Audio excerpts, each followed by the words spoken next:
British వారు మనకు స్వాతంత్రం రాకముందు ఒక హోటల్ బయట dogs or Indians not allowed అని నేతాజీకి ఒక బోర్డు కనబడడంతో నేతాజీ తట్టుకోలేకపోయాడు.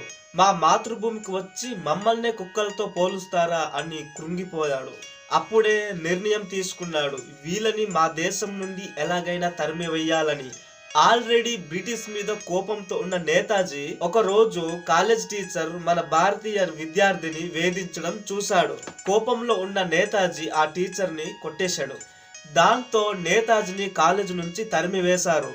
ఆ తర్వాత నేతాజీ వాళ్ళ నాన్నగారు ICS చదువు కోసం లండన్ కి పంపించారు.